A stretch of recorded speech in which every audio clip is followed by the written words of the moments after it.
Bonjour à tous et bienvenue pour un nouveau Chrono Marvel. Aujourd'hui on va poursuivre la saga des Gardiens de la Galaxie. Donc on va passer tout de suite à l'épisode 2. Je sais, c'est le premier film qui n'est pas en ordre chronologique, que vous avez expliqué pourquoi, en ordre de sortie précisément. Vous allez comprendre très bientôt après le générique.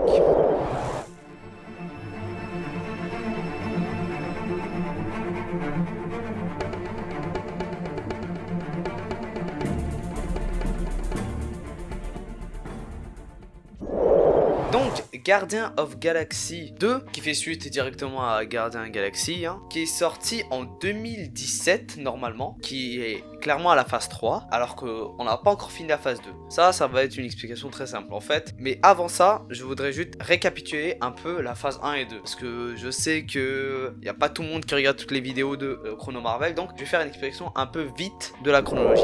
Donc au niveau chronologique, on a tout d'abord Captain America durant la Seconde Guerre mondiale, donc dans les années 40 je pense, si je me rappelle bien. Ensuite on prend une grosse ellipse jusqu'en 2008 avec Iron Man, enchaîné par Hulk, Iron Man 2, Thor qui se passe en même temps. Ensuite il y a la scène post-crédit de Captain America, et ensuite on enchaîne avec Avengers. Après Avengers on a directement Iron Man 3, enchaîné ensuite de Captain America, le soldat d'hiver, et ensuite on a le film qu'on a parlé dans le dernier épisode, Guardian Galaxy, en 2014. Et donc ce film se passe en 2014 alors qu'il est sorti en 2017. C'est le premier film qui, la date de sortie n'est pas la date pendant que le film se passe.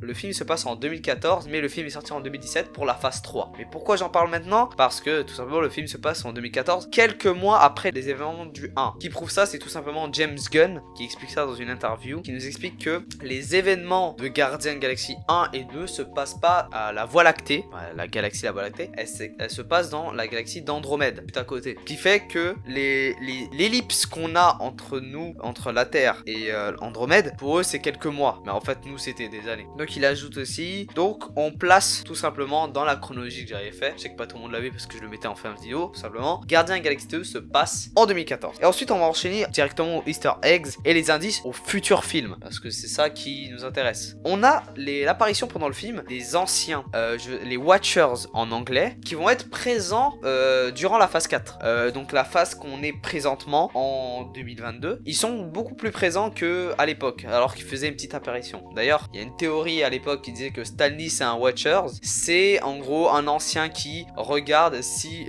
les événements se passent bien. En gros c'est ça. Et même multivers, parce qu'il croise aussi les anciens Spider-Man, les anciens Hulk, donc voilà, qu'il y a aussi les X-Men tout à fait aussi. C'est pour ça qu'il y a un délire multiversiel avec les anciens et grâce à Stan Lee, puisque à la scène post-crédit de Guardian Galaxy 2, on voit Stan Lee discuter avec des anciens. Ensuite il y a l'autre scène post-crédit qui nous ramène avec Adam Warlock, qui est un personnage qui va être présent, récemment a été annoncé qu'il va être présent dans Guardian Galaxy 3. Ça a été annoncé discrètement mais ils ont trouvé un acteur récemment. Alors pour ceux qui savent pas c'est qui Adam Warlock, je connais pas trop Adam Warlock, mais de ce que je sais c'est un personnage qui est extrêmement lié à la pierre de l'esprit et qu'il est sur son front comme Vision. De base Vision n'a pas de pierre, enfin je crois, j'en doute, peut-être il a une pierre mais c'est pas la pierre de l'esprit, je pense que c'est Adam Warlock qui l'a. Et d'ailleurs dans un des comics c'est Adam Warlock qui se bat contre Thanos et qui a le gant de l'infini. Donc vous voyez un peu l'échelle, mais de base il est considéré comme l'humain parfait, c'est pour ça qu'on l'appelle un peu Adam. C'est un personnage extrêmement puissant et